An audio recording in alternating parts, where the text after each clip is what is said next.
Mga boss, itong si Cara David nag-celebrate ng kanyang 52nd birthday. Well, ang kanyang wish lang naman sa kanyang birthday ay sana mamatay lahat ng kurakot sa Pilipinas.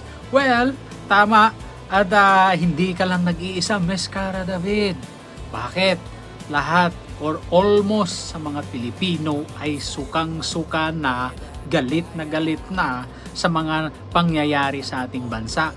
Wherein lahat ng mga kaalyado posible ng ating presidente ay sangkot sa anomalyang flood control na bilyones ang nakulimbat, nilustay nila ang pera ng taong bayan.